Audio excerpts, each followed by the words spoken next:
Hello everyone, this is Tom Fox. I'd like to welcome you to episode 125 of the FCPA Compliance and Ethics Report.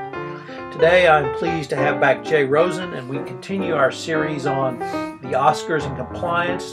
Today we talk about the language assessment as an adjunct to your overall FCPA risk assessment. The episode comes in at just over 25 minutes. I hope you enjoy it. Thank you. In this episode, I continue my five-part series with my good friend Jay Rosen of Merrill Brink. Hello, Jay. Hey, Tom. How are you today? Good. We are continuing our exploration of the Oscars and compliance with Jay. Jay is a recovering screenwriter and all-around Hollywood insider, and he now handles translations and helps companies with language service solutions at Merrill Brink. So with that background, Jay, we are recording this on Monday, January 26th. It will go up tomorrow, but we had the Screen Actors Guilds Awards this weekend. And I think what I would like to explore with you is we started off in part one of our series talking about the process by which films are nominated for the Oscars. And the Screen Actors Guild Awards is part of that process. Obviously, it's not part of the nominating process, but I was wondering if you might be able to explain to us, we're in the season now, the award season, leading up to the Oscars. How do these other awards play into the Oscars? Great question, Tom. So as we touched about on episode 1 last week, within the Academy, anytime you win an award, if you win an award for cinematography or for acting, you get to join the Academy of Motion Picture Arts and Sciences. From that point forward, you're allowed to vote on the Best Picture, and you're also allowed to vote within your craft branch. So what you saw this weekend with the SAG Awards is this is a result of different pictures and different television shows that actors were in over the past year, and the people in SAG nominated them to be in the categories for the Academy Award, and then they also give out their own awards from the Guild. Quite often, if you win a SAG Award or if you win a Directors Guild Award, it's definitely a precursor that you're going to win with the Academy. So when we talked about last week, we talked about that sometimes you run a campaign, and these campaigns are run by the studios, and the studios are running the campaign to either A, get people to go out and see the movie because maybe the movie hasn't been released or it was only released for a 1-week qualifying run at the end of the calendar year, or number 2, they're trying to get people to buy the DVD or rent a video on demand. And basically, the Academy Awards are a promotional adventure for the movie studios to add pop to the bottom line of their films and to also, promote the industry. So it's basically the Super Bowl of Hollywood, and all these different guilds are all giving a glimpse into what might happen at the award night for the 87th Oscars. So, Jay, last week we explored the different guilds in Hollywood, and you explained the process by which the screenwriters would nominate for screenwriting, the directors would nominate for directors, and other guilds that consist or make up Hollywood workforce. Does that guild sort of concept continue in the voting? Can you repeat the last part of that, Tom? Does that guild what? Does the guild concept continue in the voting? Yes, it does. So the one thing, as I said before, is that anyone who is voting for the Academy Award has the ability to vote for Best Picture, but only the writer's branch can vote for Best Screenplay. And can I stop you there? How does one become eligible to vote for an Oscar nominee? So if you've won an Oscar, you get to vote for the Oscars from that point in your life going forward. So the membership of the Academy is always changing because all the people who are going to win Oscars this year will go in. You also will have an opportunity to be part of the governing organization if you are somebody who is in the motion picture business and you get elected by your peers. So quite often studio heads or former studio heads become the head of the Academy of Motion Picture Arts and Sciences. So you either get in by having won or giving service to the guild. In terms, to the Academy. In terms of getting into the guild, with the Writers Guild, it's almost like a guild shop. So when my writing partner and I sold a screenplay, we had to join the Writers Guild. So we could have, worked as an independent screenplay and not joined, but there were benefits of joining the guild because you have the guild's protections in terms of standard contracts and agreements. You have the ability to go to a film series, and then you have the ability to nominate and vote on the films both for television and for TV, television and film from your fellow guild members. So it would work the same way if you are a cinematographer or if you were an editor. You would join that guild, or if you were in special effects, you would join the guild, and then you would have the ability to nominate your peers. What's interesting is they recently, I think 2 or 3 years ago, expanded the number of films that could be eligible for Best Picture. It only used to be 5, and now it can range between 7 and 10. Traditionally, when you look at the nominations for Best Special Effects, it's only 3. So each guild, again, also decides how many of its members it wants to, nominate and, give credit for their work in the past calendar year. Jay, with reference to the Screen Actors Guild Awards, it was an awards ceremony where both television actors and television series were honored, as well as those actors and movies were honored as well.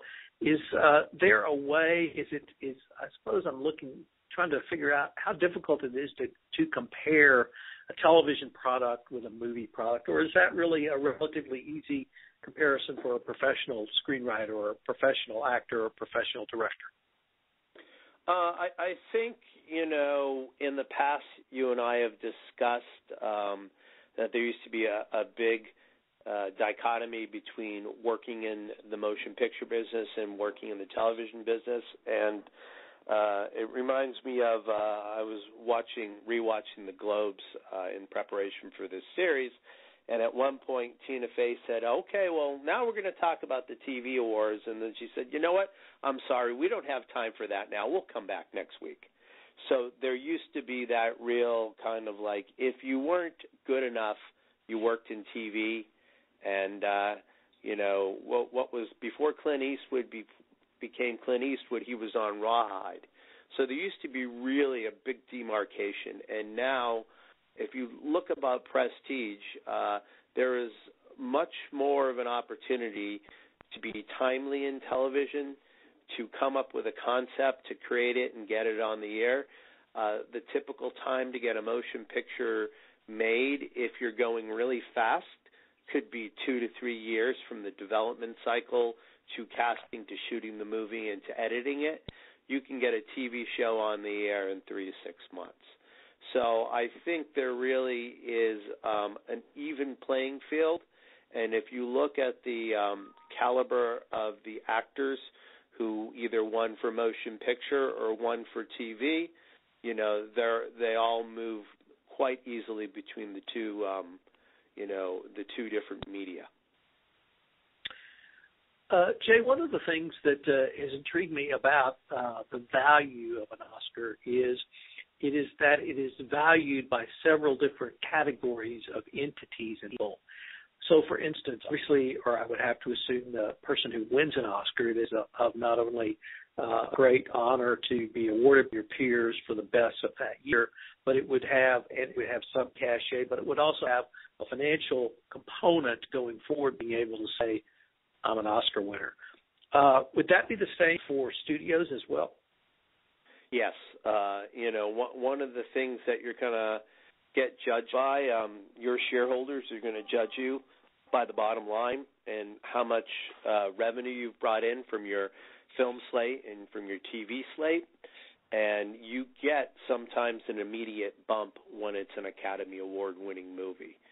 So, one of the interesting things, I was looking at the grosses today, and it looks like American Sniper is already up over $200 million, which is quite a feat for a movie to pull off in about 10 days, which is something that's a very serious subject matter, especially with the events in the world and what's happening from a military perspective. So the thought could be is that if American Sniper were to win Best Picture, it could add anywhere from another $50 to $100 million on that movie. If we look at some of these smaller releases that did not have a big gross at the box office, something like the Grand Budapest Hotel, or some of these more interesting movies like Birdman or Imitation Game, those movies might see more of their pop when they're going out on DVD or video on demand. So the studio sees this as a way to promote the films, promote the industry, add more to the bottom line. For the individual craftspeople, if you want to look at a pro athlete, if somebody makes the all-star team, or if somebody is an all-pro, there's sometimes a bonus that's built into their contract. With an actor going forward, they're always going to be known as an Academy Award nominee. They will probably get a bump on their salary, and when you see trailers for movies, they're always going to say, and starring, Morgan Freeman, Academy Award nominee, and Jack Nicholson. So once you get that on your name, once you have an Academy Award associated with you, there definitely is both prestige and financial benefit to winning it. Jay, one of the questions that has been recently posed to me in the FCPA context, I thought your description of the different types of benefits for Academy Awards would really lead into, and as a language service provider, let me pose the following. If you're a worldwide organization, home-based in the United States, nevertheless with significant international operations, how do you consider the number of languages that would be reasonable for you to translate your key or core compliance documents into? So say you're in South America, say you're in Europe, say you're in the Middle East, and say you're in the Far East. Do you need to have documents translated into the local language of every country, or is there some other way to think through how you could use a language solution in a cost-effective manner in that situation? Yeah, great question, Tom. A lot of times when we're working with our clients, they want to know, what is the base language pack that we would want to, recommend. And, I've seen, as little as 7 or 8, and then as many as 28 or 32. And it really depends, number one, on how significant each company's operations or exposures are to that jurisdiction. So, if you're an oil company or you're a logistics company, there may be different patterns that you have. Most of the time, the content will be created in English. Spanish is a definite, and Spanish has the ability to be regionalized. So depending if you're dealing with your U.S. workforce, you can have Spanish for the U.S., Spanish for Mexico, Spanish for the EU, or Spanish for Latin America, and they're all are different idiomatic variations, so we can do that. Nowadays, whenever I see a standard language pack, most companies have some type of significant exposure to Brazil. So there is Brazilian Portuguese probably 90% of the time, and 10% of the time there's Portuguese for the EU. Depending on where you are in China, There's either simplified or traditional Chinese. Quite often we see Arabic for the Middle East. And then the EU would just kind of depend on where you are, whether you're in Central Europe and you're needing German or French, or if you're going out into Scandinavia, if you're working with, Norwegian or Swedish or Dutch. But those are usually the different areas. So I could see like a standard pack of 5 to 8, and if we wanted to, liken that example to what we're talking about with either the different stakeholders in the movies or the different guilds, there could be one language that you have for cinematographers, which is the language of light and vision, and then a different language, which is the language of audio recording for the, from the people who do sound and sound effects. So those are the different constituencies that are served and benefit from the Oscars. And in terms of dealing with communicating with your global constituencies, you have that same need for basic language. Jay, how would you suggest that a company think through an issue like the following? One of the things my former This Week in FCPA podcast partner, Howard Sklar, advocated was that companies' compliance programs have the ability to be agile and nimble, so that if you move to a new risk area or an area becomes a high-risk area, that you're able to respond to that in a manner faster than moving a battleship, for instance. So Brazil, I think, presents a very interesting case with the revelations, or at least allegations of bribery against Petrobras with the upcoming Olympics. If you have a country that sort of doesn't explode on the scene, but perhaps their risk level rises, how can a company sort of take that information and then come to someone like yourself for help as a language service provider? Sure.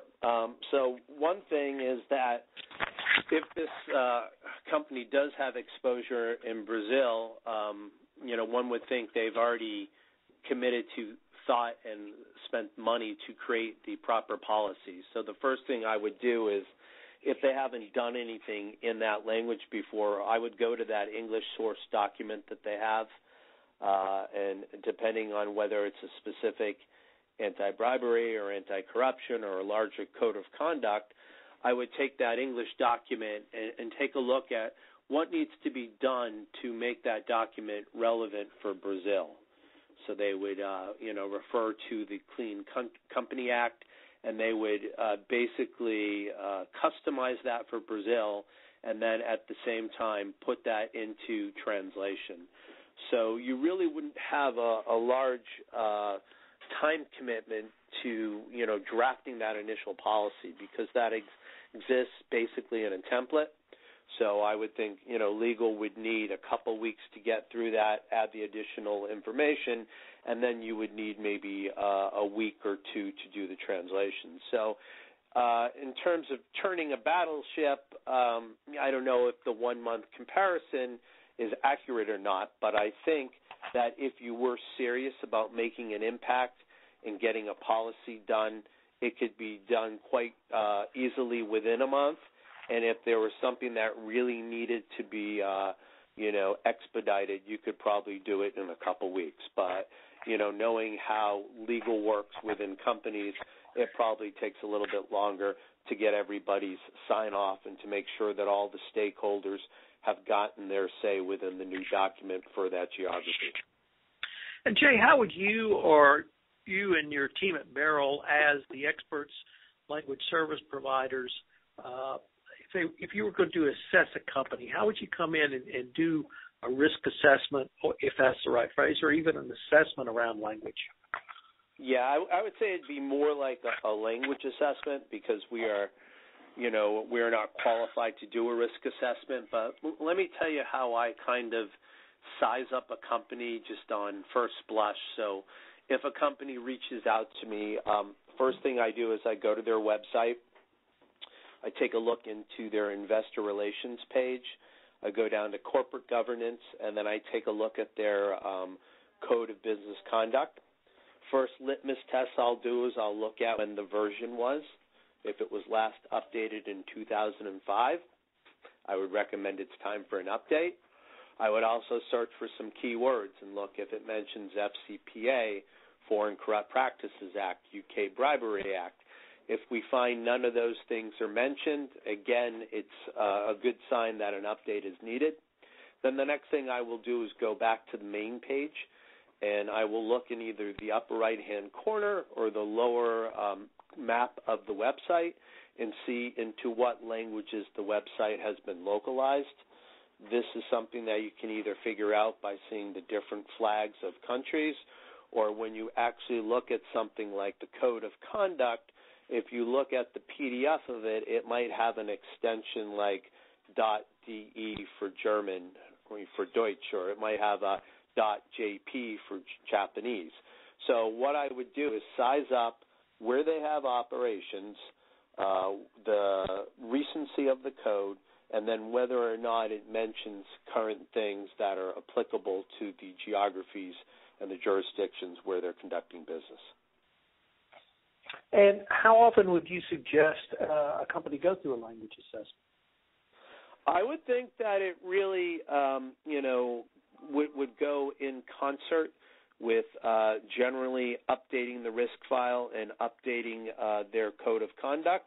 So I would say at the very minimum every 2 years, but depending on if there's significant expansion or if there's more movement within different different country specifications, or say the DOJ comes out with new guidance. So I would say at the very least every 2 years for a complete refreshing. And one of the things that's great is once you initially start building up what you and I have spoken about before, which is this translation memory, if you've got all 20 of your codes that have already been translated, when you're going in to make updates, there's really an ability to leverage the work that's already been done, because if you consider you take your old code and now you look at a red line with revisions and maybe 5 to 10% of the language and the terminology has been revised, you go back into your translation memory and check it. So first of all, you're only going to have to change maybe 10% of the words. So if it's a 20,000-word document, you're going to change 2,000 words. But maybe you've already translated 80% of that, and it's already in your translation memory. So going forward, it's very easy to update. The tough pill to swallow is getting it done the first time. And, at that point, if you're doing business in 20 or 8 different languages, it might be a certain amount of pain to do all that. So in the past, I've suggested let's look at those core countries. Where are you doing most of your business? Where do you have most of your exposure? And do that as your core language pack, and maybe in the next year add on 3 more languages and do it as either a 3 or a 5-year cycle. So by the time you've reached that cycle, you've got everything in there, and then at that point you're just leveraging the translation memory going forward, updating, doing trainings, but you've captured the bulk of what you need to do in a 3 to 5 year period. Well, Jay, unfortunately, we're nearly at the end of our time for this episode. That's some great information that you put out there for any company that's doing business outside the United States, certainly in terms of thinking through the process of language. Language is a tool, language is a market differentiator, and most importantly, from my perspective, language is a part of your best practices compliance program. Thanks very much. And if anyone wanted to get in touch with you, could they give you an email or give you a shout? And if so, how would they do it? Yeah, 2 ways. Email would be jay.rosen, ROSEN, at merrillcorp.com, MERRILLCORP.com. Or if it's burning and you want to give me a phone call, 310-729-6746. And Tom, thanks so much. It's been great talking movies and compliance, and look forward to episode number 3.